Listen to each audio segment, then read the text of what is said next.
ڕێز و سڵاو بۆیەوە بینەران و بیسەرانی خۆشەویستی تەلەڤیزیۆنی کۆمەڵە لەگەڵتاندان بۆ پێشکەشکردنی گەشتی هەواڵەکانی ئەمڕۆ ڕۆژی پێنجشەمە. سەرتاش بە سەردێڕی هەواڵەکان دەست پێ دەکەین. ناڕزایەتی جوتیارانی مەریوان لە ئاسبێ ئاوی، دەست بە سەرکردنی دوو شارۆمەند لە بۆکان و میاندواو، کۆبوونەوەی کرێکارانی فەرمی نەوت لە دوورکەی سیری، ناڕزایەتی هاونیشتیمانیان لە کەرەج و تاران لە ئازنەبوونی ئاو و کارەبا، پێنجەمین ڕۆژی مانگرتنی بەندکراوانی سیاسی لە زیندانی قزل حەسار، مانگرتن لە خواردنی سەدام پزیشکی ئیتالیایی لە ناڕزایەتی بە ژینۆسایدی خەڵکی غەزە و گیان لە دەستدانی 18 پەنابەر لە کەناراوەکانی لیبی.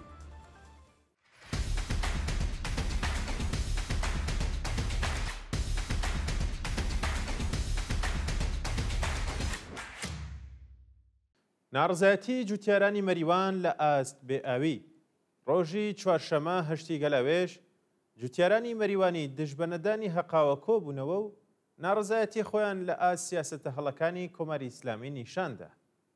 بەوتەی جوتیارانی ناڕازی ماوەی 10 ڕۆژە ئاویان بەسەریاندا داخستووە و سیاسەتە هەڵەکانی کۆماری ئیسلامی بووەتە هۆی لە ناوچوونی بەرهەمە کوشت و کاڵیەکانیان و زیانێکی زۆریان پێگەیشتووە.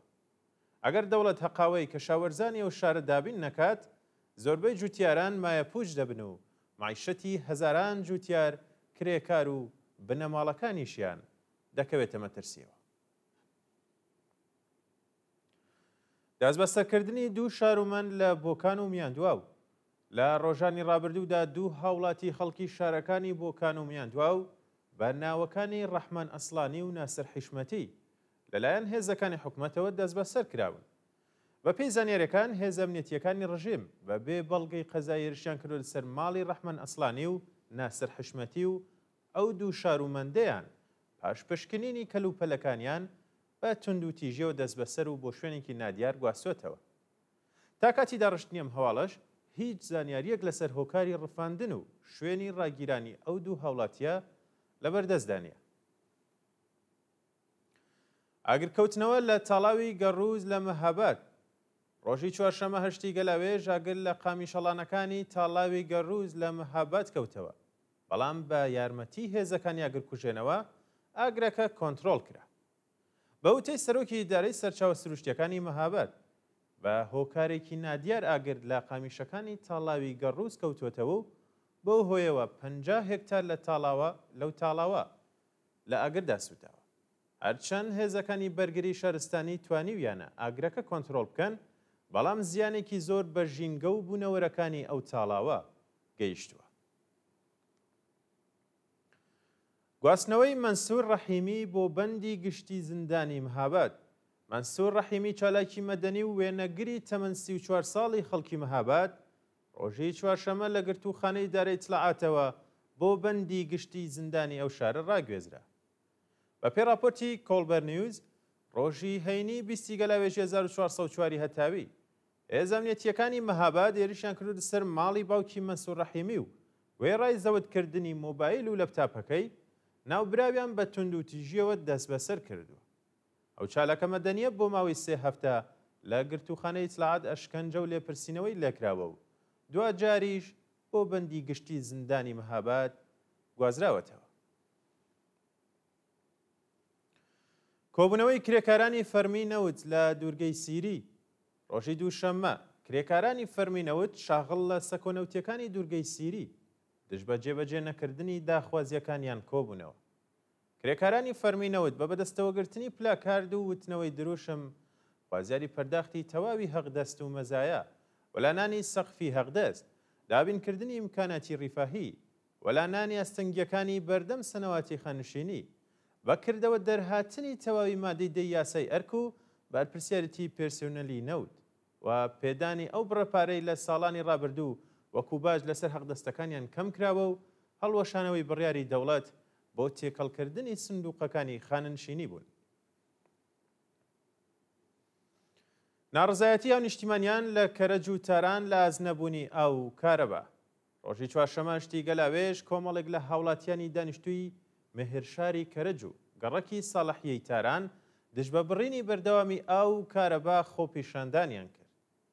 بە پێو دیمەنانی لە تۆڕە کۆمەڵایەتیەکاندا بڵاو کراونەتەوە دەیان شارومەندی ناڕازی لەو ناڕزایەتیانە بەشداریان کردووە و بە وتنەوەی دروشم ناڕزایەتی خۆیان لە ئاز نەبوونی ئاو کارەبان نیشان داوە.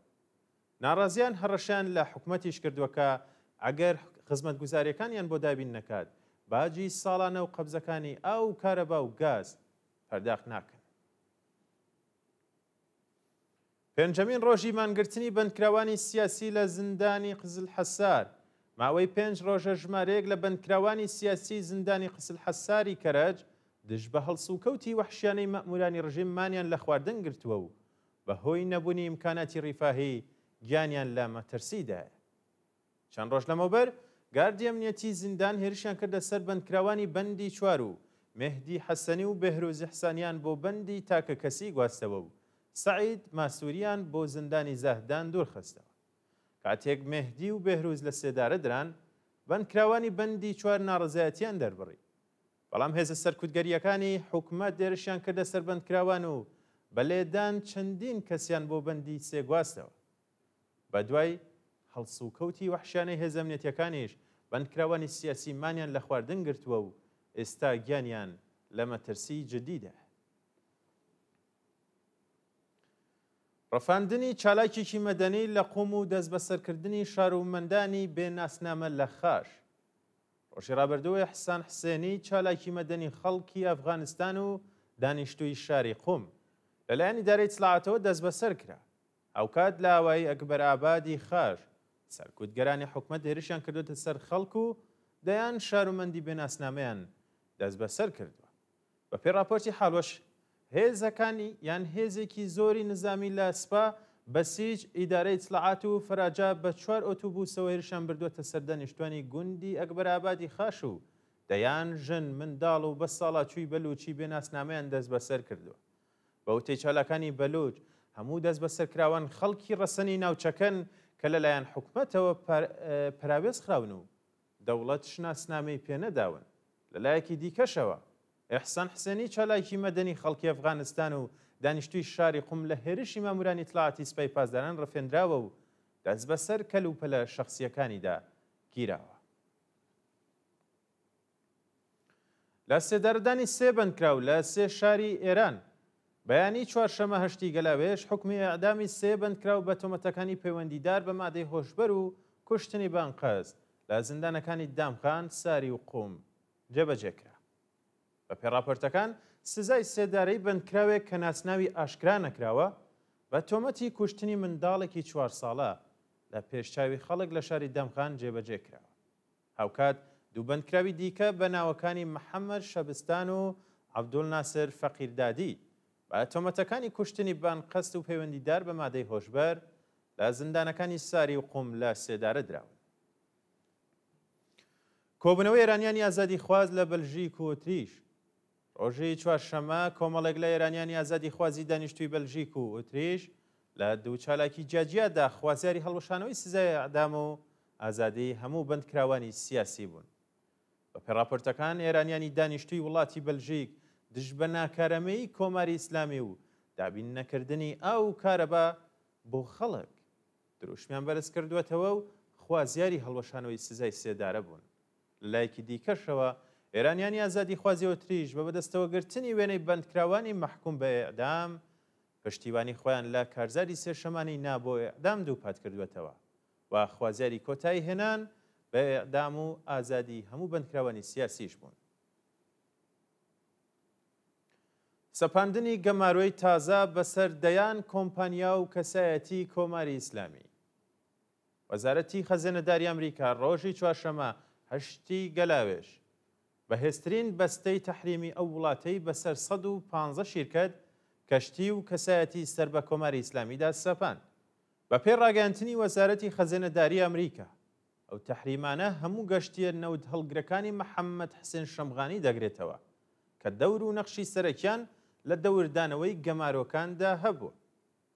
هاوکات دۆناڵد ترامپ هەڕەشەی لە وڵاتانی چین کردووە کە ئەگەر درێژە بە کڕینی نەوت لە ڕووسیا و ئێران بدات ڕووبەڕووی تارەفەی قورس دەبێتەوە. مانگرتن لە خواردنی سەدام پزیشکی ئیتالیایی لە ناڕزایەتی بە ژینۆسایدی خەڵکی غەزە. زیاتر لە 700 پزیشک و پەرستاری ئیتالیایی لە ئەیالەتی توسکانە لە ناڕزایەتی بە ژینۆسایدی خەڵکی غەزە لەلایەن دەوڵەتی ئیسرائیلەوە مانیان لە خواردن گرتووە. بە وتەی بەرپرسانی بەهداشت و دەرمانی غەزە، سەربازانی ئیسرائیلی لە کاتی دابەشکردنی یارمەتی مرۆییدا بەزەیان بە ئاوارەکانی غەزەدا نهاتوەتەوە و لە 2 شەوی ڕابردووشدا 46 فەڵەستینی لە هێرشەکانی ئیسرائیلدا گیانیان بەخەت کردووە. هاوکات گوشاری کۆمەڵگای جیهانی بۆ سەر ئیسرائیل زیادی کردووە و 15 وڵاتی جیهان با دەست پێشخەری فەڕەنسەوە دەبستن فەڵەستینیان بە فەرمی وەکو وڵاتێکی سربەخۆ ناساندووە و خوازیاری کۆتایی هێنان بە شەڕ، چەکدانانی حەماس و ڕادەستکردنی کەرتی غەزە بە خۆبەڕێ و برایەتی کەرانەی باختەری با سەرۆکایەتی مەحموود عەباس بوون. وەڵەبینەران دوایین هەواڵیشمان سەبارەتە بە گیان لە دەستدانی 18 پەنابەر لە کەناراوەکانی لیبی. ڕۆژی سێشەمە حوتی گەلاوێژ بەلەمێکی پەنابەران لە کەناراوەکانی لیبی وەرگەڕاوە بۆ هۆیەوە 18 کەس گیانیان لەدەستدا. بەوتەی پۆلیسی دەریایی لیبی بەلەمێکی هەڵگری پەنابەران لە کەناراوەکانی ڕۆژهەڵاتیە وڵاتە وەرگەڕاوە و لە ئاکامیەوە ڕووداوەشدا 18 کەس گیانیان لەدەستداوە. 10 کەس ڕزگار کراون و چارەنووسی 50 سەرنشینی دیکەی ئەو بەلەمە نادیارە. جێگای ئامێژەیە کە هەموو سەرنشینەکانی ئەو بەلەمە خەڵکی میسر بوون و هەوڵیان داوە لە ڕێگای دەریای مەدیتەرانەوە خۆیان بگەێنە ئەوروپا. بەڵێ بینەرانی خۆشەویست، گەشتی هەوڵەکانم پێشکەشکردن کات و ساتێکی خۆش بۆ هەموو لایەن.